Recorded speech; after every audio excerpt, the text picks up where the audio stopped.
The historic east wing of the White House is no more.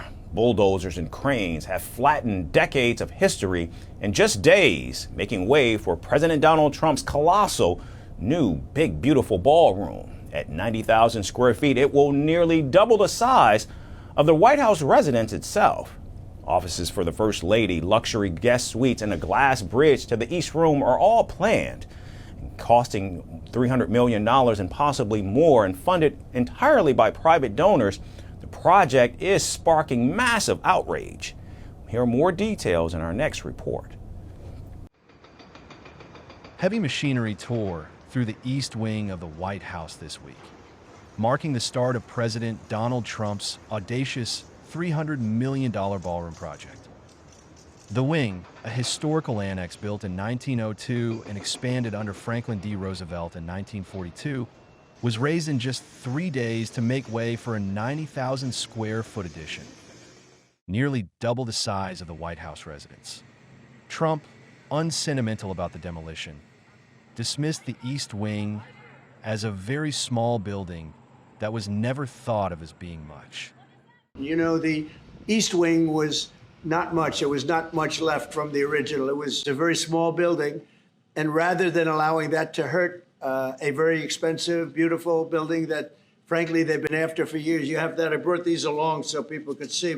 The White House further described the new ballroom as stable, strong, secure, and beautiful, designed to host up to 999 guests, and defended the project as being fully funded by private donations and his own money. With any construction project, there are changes over time as you assess what the project is going to look like, and we'll continue to keep you apprised of all of those changes, but just trust the process, and it's not costing the taxpayers anything. The president is privately funding this ballroom addition to the White House grounds.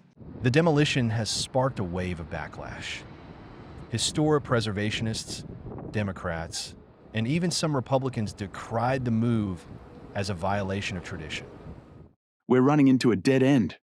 But to have the president taking a vacation, be obsessed with ripping the back of the White House to build his, what does a $300 million, I think I heard $300 million a ballroom. And I mean, this makes no sense. YouGov polling found that 53% of Americans oppose raising the East Wing, with only 24% in support. Critics also argue that the project bypassed public consultation and regulatory approvals, such as from a National Capital Planning Commission, the U.S. Commission of Fine Arts, and the D.C. State Historic Preservation Office, agencies traditionally involved in major renovations of federal buildings. From my standpoint, it's pretty clear that Congress hasn't written strong enough rules to curb activities like this that might take place, and so that we don't see more destruction like this in the future.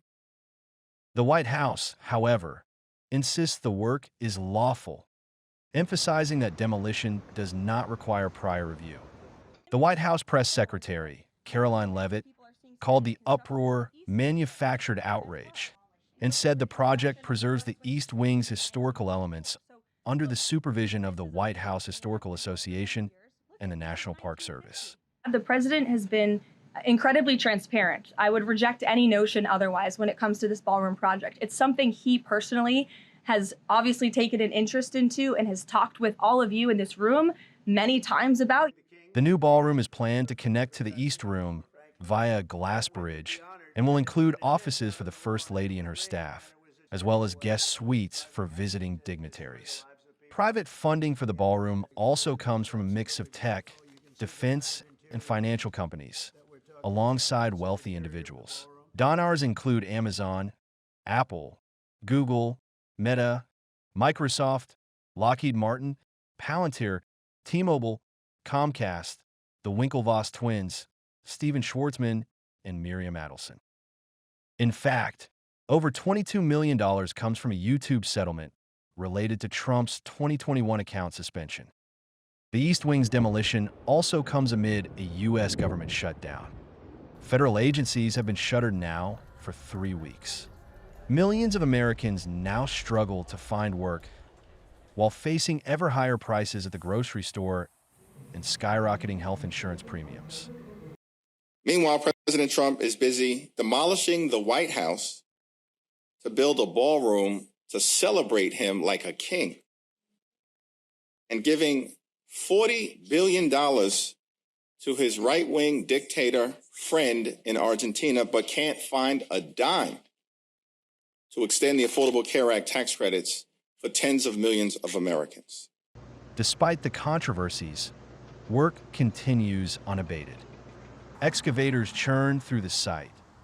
Dump trucks ferry debris to East Potomac Park, and private donors attend celebratory dinners. You probably hear the beautiful sound of construction to the back. You hear that sound? Oh, that's music to my ears. I love that sound. Other people don't like it. I love it. The new ballroom promises grandeur and spectacle, a bold statement of legacy. But whether it will be celebrated or reviled remains uncertain. And as the White House reshapes itself under Trump's hand, one question lingers. What will be lost in history's shadow to make room for this colossal vision? Want the facts? The latest developments? News that gets straight to the point. Well, we've got all three just for you. This is Firstpost Live, a brand new show, your window into what really matters. Don't miss it.